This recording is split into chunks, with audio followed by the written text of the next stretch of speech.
जो इतिहास में पहला था और जो प्रकाश की किरण आपके जीवन में पहली है, वो दोनों ही आपसे नहीं आनी है।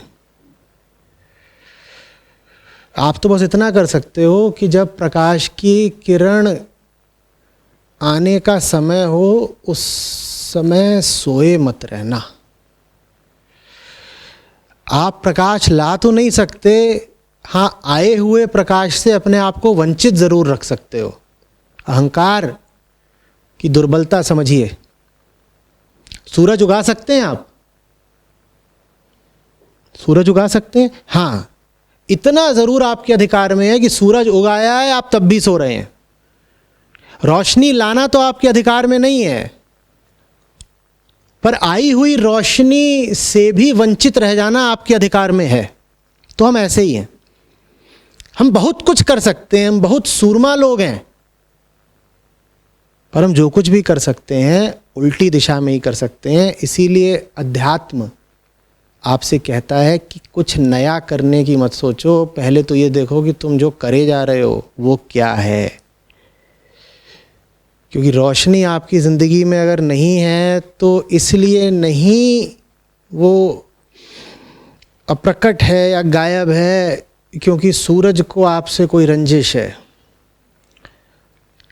रोशनी अगर आपकी ज़िंदगी में नहीं है तो वो आपकी किसी करतूत का नतीजा है। मत पूछो कैसे लाएं रोशनी अपने जीवन में, पहले बताओ ऐसी करतूत क्या कर रहे हो कि आई हुई रोशनी भी तुम्हें प्रकाशित नहीं कर पा रही। समझ में आ रही है बात? एक एक ऋचा संबोधित किसको है? अहंकार को। उसके अलावा कोई है नहीं जो परेशान हो, उसके अलावा है नहीं कोई जिसे उद्बोधन की आवश्यकता हो। उसके अलावा किससे बात की जाएगी?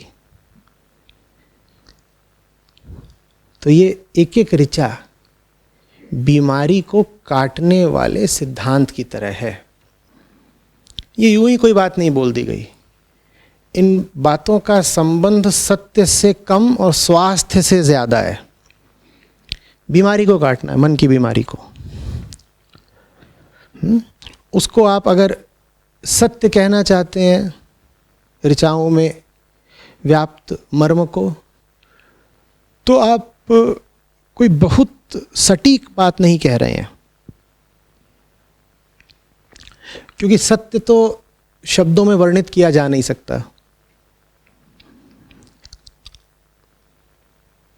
असत्य को जरूर शब्दों से काटा जा सकता है, या कम से कम असत्य को काटने की दिशा और प्रेरणा दी जा सकती है शब्दों से।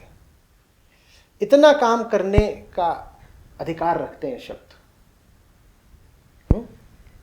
तो जो भी श्लोक आप पढ़ें, चाहे श्लोक हो, चाहे कोई वचन हो, दोहा हो, चौपाई हो, उसको ऐसे ही देखिएगा, किस झूठ को काटा जा रहा है। ये नहीं देखना है कि इसमें कौन सा सच बताया जा रहा है। ये बात याद रखेंगे। ये पूछना है अपने आप से कि इसमें कौन सा झूठ काटा जा रहा है। अगर आप इसको ऐसे देखें कि परमात्मा ने पहले ऋषि को, कपिल मुनि को पैदा किया था, तो आपको बहुत मूल्य मिल ही नहीं रहा इस श्लोक से, क्योंकि ये सूचना आपके किस काम की कि परमात्मा ने ही कपिल मुनि को पैदा किया, फिर परमात्मा ने ही उनमें बोध जागृत किया। ये क्या कहानी बना ली।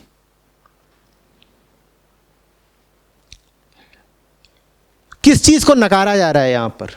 जब कहा जा रहा है कि वही जो परम तत्व है उसी से पहले ऋषि को बोध प्राप्त हुआ, तो किस बात को नकारा जा रहा है? इस श्लोक के अंश पर विचार करके बताएं कि कौन सी बात नकारने के लिए ये श्लोक कहा गया। वो बात ये थी कि विचार के द्वारा कोई ऋषित्व तक, संतत्व तक, बोध तक, बुद्धत्व तक पहुंच सकता है।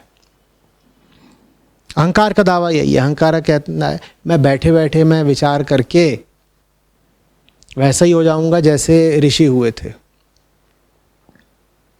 मैं यात्रा कर करके वहां पहुंच जाऊंगा जहां ऋषि पहुंचे हुए हैं।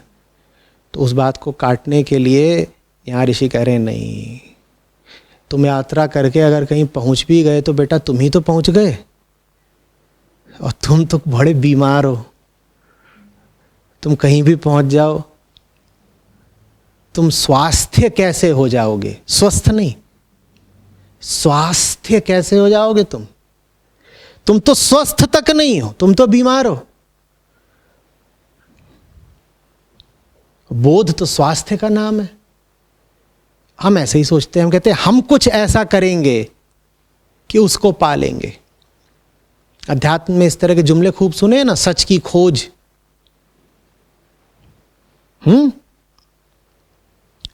मेरी जागृति, मेरा एनलाइटनमेंट। अरे जब तक आप खोज ही रहे हैं, खोजी मौजूद है, खोजने वाला मैं मौजूद है, यात्रा करने वाला यात्री मौजूद है, तब तक तो सारी बीमारी ही मौजूद है ना। तो ऋषि यहां पर कह रहे हैं शिष्य से, बेटा तुमसे ना हो पाएगा, यही याद रखना है। वो करो जो तुमसे हो सकता है, उसकी चर्चा भी मत करो जो तुमसे हो ही नहीं सकता। और जो तुमसे नहीं हो सकता, अगर मन बहुत पूछे कि वो फिर कौन करता है, तो बोल दो परम तत्व। तो परम तत्व कुछ है नहीं। मन बस जब कोई नाजायज अवैध सवाल करता है तो मन को चुप करने के लिए एक शब्द है, आत्मा, सत्य, परम तत्व, परमात्मा, जो भी बोलना है बोल दो। वो उसको चुप करने के लिए बार बार पूछ रहा है, तुमने नहीं किया तो किसने किया, हमने नहीं किया तो किसने किया, हो तो गया, ये जादू है, हो गया है। अब मन ने तो हमेशा यही देखा है कि जब भी कुछ होता है तो उसके पीछे कोई करने वाला होता है, तो फिर वो पूछता है किसने किया, ना समझ है, तो उसको फिर क्या झुंझुना देना होता है, कुछ नाम दे देना होता है। अलग अलग लोगों ने अलग अलग नाम दे दिए हैं, पर नाम देने में कोई उपयोगिता नहीं है। उपयोगिता है ये जानने में कि तुमने नहीं किया। तुम जरा अपने आसन से नीचे उतरो, अहंकार छोड़ो, तुमने नहीं किया ये जानना जरूरी है। किसने किया ये जानना बेकार की बात। तुमने नहीं किया, इसका क्या मतलब है? हमें कुछ नहीं करना है, हमें वो करना है जो हम कर सकते हैं। हमें क्या करना है? हमें यह करना है कि वो जो हम करते ही रहते हैं उस पर गौर करना है।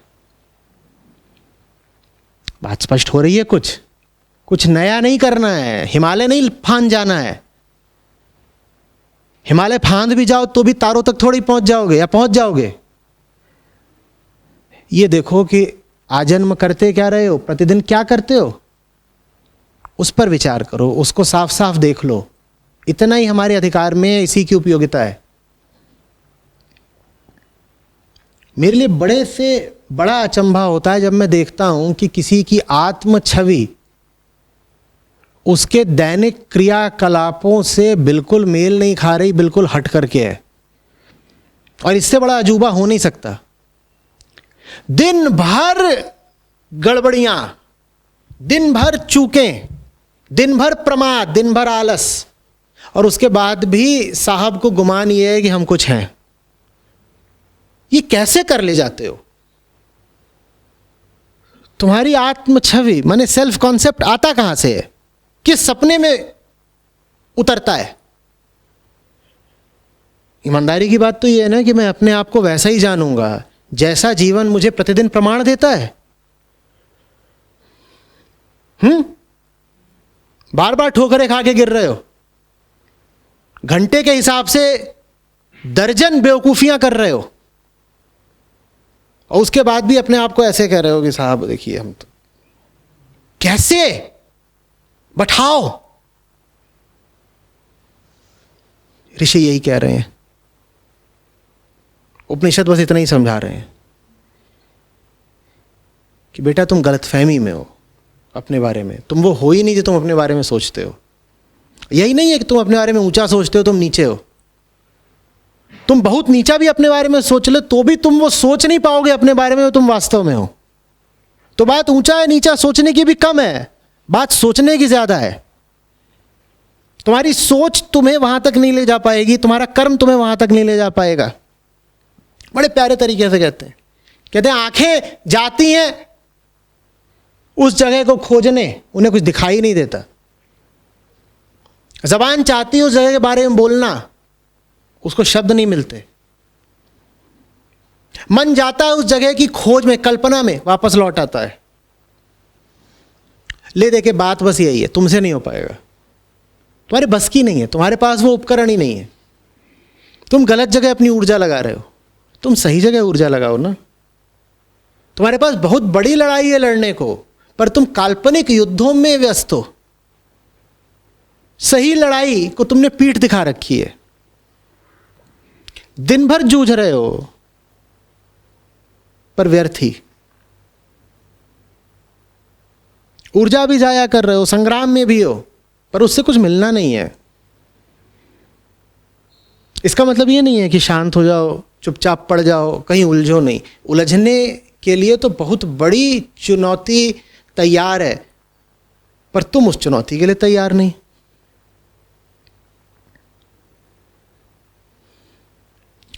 समझ में आ रही है बात? उपनिषदों की ऋचाओं को ऐसे नहीं देखना है कि कहीं से परम सत्य के फूल बरस पड़े। ये बातें बड़ी तार्किक हैं, बड़ी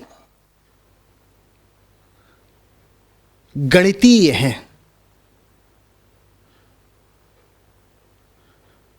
यूं ही किसी ने आंख बंद करके कुछ बोल नहीं दिया। ऋषि हैं, सामने शिष्य बैठे हैं, शिष्य का मुंह देख के बात बोली जा रही है, शिष्य की आंखों में झांक कर बात बोली जा रही है।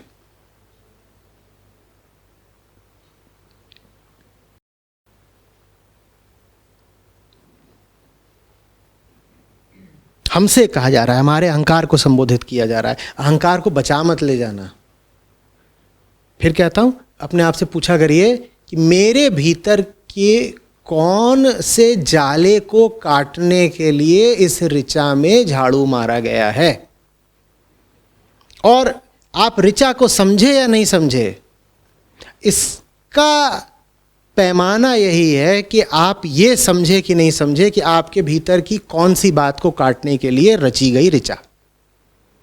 नहीं समझे, आपको ऋचा का अर्थ बिल्कुल समझ में आ गया, रट ही लिया, अर्थ भी रट लिया, ऋचा भी रट ली। बहुत लोग इसी में दक्ष होते हैं, उनका काम होता है संस्कृत रटना, और रट के घूम रहे हैं। बस ये सवाल पूछो उनसे, कौन से झूठ को काटने के लिए ये बात बोली गई है? कौन सा झूठ है जिसे काटने के लिए ये बात बोलनी पड़ी? अगर ये पता है तो सब पता है, ये नहीं पता तो बेकार।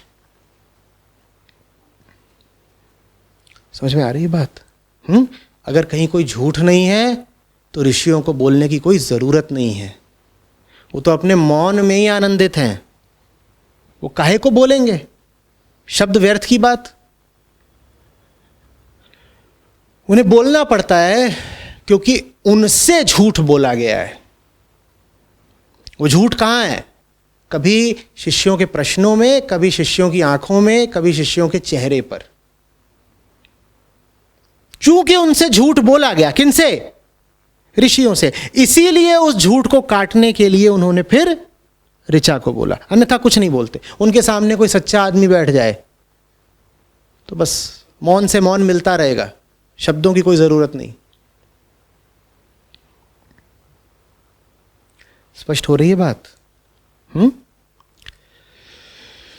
वो प्रत्येक योनि का अधिष्ठाता है, वो सबको, माने सब लोगों को, प्रजातियों को, योनियों को विभिन्न रूप प्रदान करता है।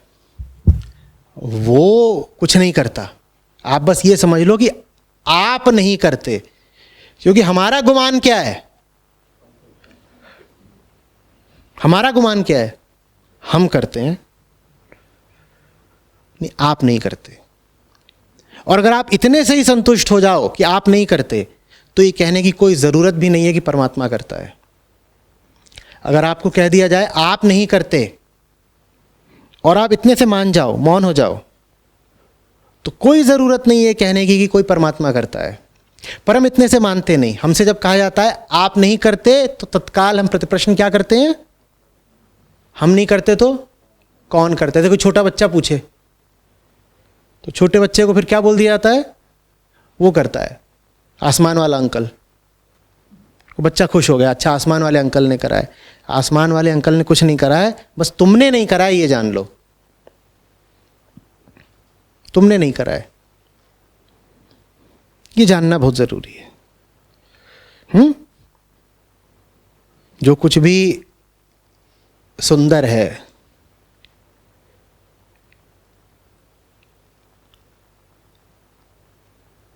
आनंदप्रद है, बोधप्रद है, वो हमने किया नहीं, क्योंकि वो हम कर सकते नहीं। सत्य और आनंद और बोध का स्रोत हमारे भीतर होता नहीं, लेकिन हमारा दावा यही होता है कि वो सब हमने करा। और हमारे जीवन में जो कुछ भी कष्टप्रद है और नकली है और मूर्खता से भरा हुआ है, उसको लेकर के हमारा दावा होता है कि क्या करें, भगवान की मर्जी थी, भगवान ने किया, जबकि वो किया हमने। सच्चा आदमी होने का मतलब होता है साफ समझ लेना कि जो भी आपके दुख दर्द तकलीफ हैं वो आपने करे, और अगर आपके जीवन में सौंदर्य है, सुलझाव है और आनंद है, तो उसके लिए बस अनुग्रहित रहिए। वो आपको मिला है, वो आपने किया नहीं, वो आपने अर्जित नहीं करा। और बहुत ईमानदार रहिए उन सब चीज़ों के बारे में जो आपने अर्जित करी हैं। उन नियामतों का क्या नाम है जो आपने कमाई हैं? तनाव, अवसाद, कलह, बेवकूफियां, डर, ये हमारी संपदा है, ये हमने जरूर अर्जित करी हैं, पर इन पर हम कभी अपनी मालकियत बताते नहीं। जैसे किसी छोटे बच्चे से पूछा जाए कि वो किसने तोड़ा है शीशे का कटोरा, वो तो हमने किया नहीं, वो शायद बड़ी बहन ने किया होगा। उस पर हम कभी अपना दावा नहीं ठोकते। वो पड़ोसी ने करा है, वो कभी भगवान ने करा है, कभी माया ने करा है, कभी किस्मत ने करा है। वो मैं क्या करूं, मैं तो बड़ा होनहार था, किस्मत दगा दे गई। वक्त करता जो वफा आप हमारे होते, वक्त बेवफा निकला। अच्छा, ऋषि इसी झूठ को काट रहे हैं। वक्त बेवफा नहीं है, हम बेवकूफ हैं। समझ में आ रही बात? इस बात को संस्कृत में ही बोलोगे तो ऐसी ही रहेगी, बस बेवकूफ की जगह मूड हो जाएगा। वो शायद आपको सुनने में ज्यादा सुसंस्कृत और शालीन लगे। मैं बोल देता हूं बेवकूफ, तो क्या ये कैसा अध्यात्म है? बोला बेवकूफ बोल दिया। ऋषि लेकिन यही बोल रहे हैं भाई, इससे अलग कुछ नहीं।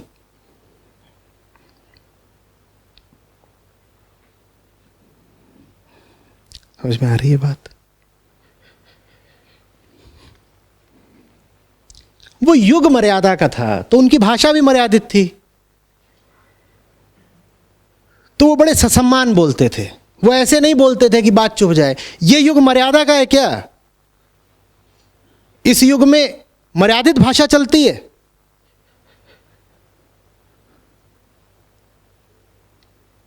ये सब लोग जो प्रसिद्धियां पा रहे हैं दुनिया में और सोशल मीडिया में, ये अपनी मर्यादित भाषा के कारण प्रसिद्धियां पा रहे हैं। तो संस्कृत के इसी श्लोक का जब मैं आज की भाषा में अनुवाद करूंगा, तो मुझे आज की मर्यादा के अनुरूप शब्दों का चयन करना पड़ेगा।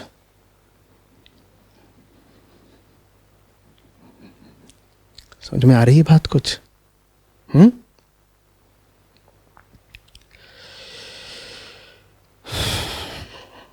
प्रकृति में है सब प्रजातियां, सब योनियां। क्यों है इतनी विविधता प्रकृति में? 84 लाख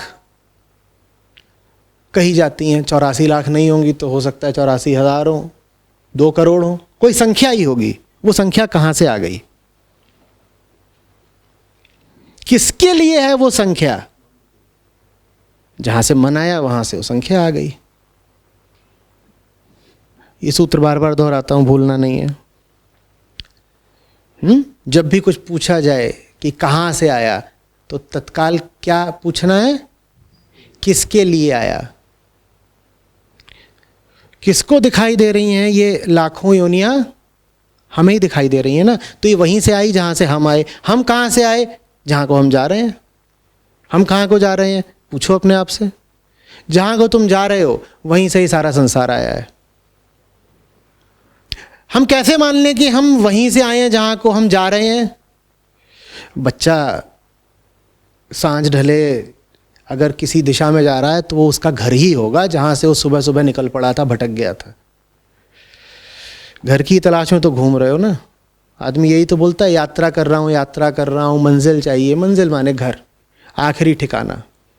जहाँ से निकले हो वहीं को जाना चाहते हो।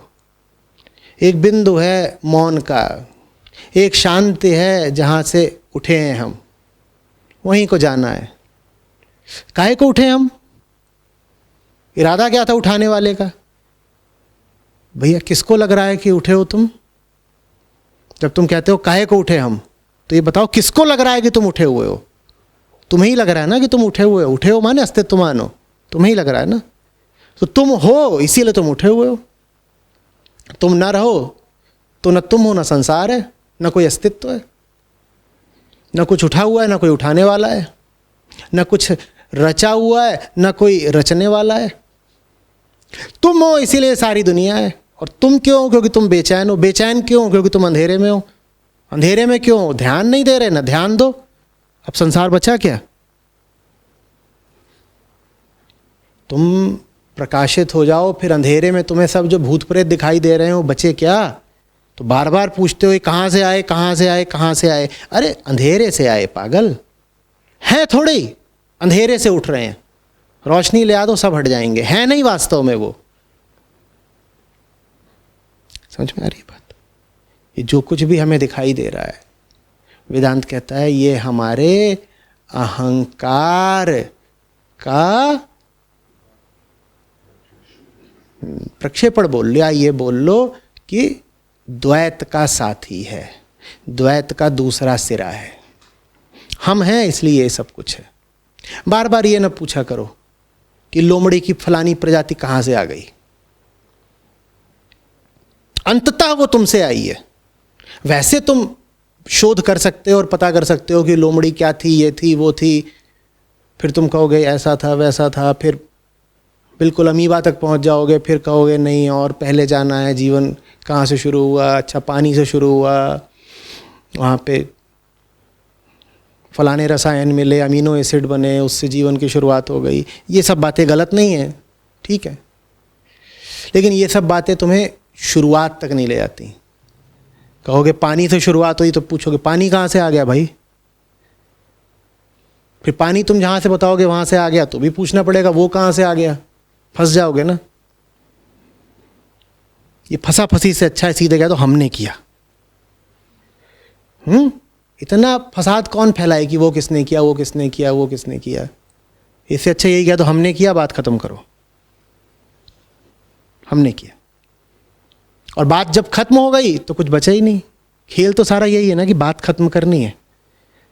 सवाल एक समस्या की तरह होता है, कष्ट देता है। सवाल खत्म करना है, कर दो। झूठ बोल के नहीं, क्योंकि झूठ से खत्म ही नहीं होता सवाल। उसे वास्तविक समाप्ति देनी है। वास्तविक समाप्ति किसी भी चीज की कहाँ है, वो हम पर ही है। कोई भी चीज तुम्हें जब तक खटक रही है तभी तक वो तुम्हारे लिए समस्या है। उस चीज का क्या बदल लोगे तुम? हाँ, इस खटकने का कुछ बदल सकते हो। जिसको इतनी खटाखट हुआ करती है उसको ही क्यों नहीं सुधार देते? कितनी चीजें बदलते रहोगे?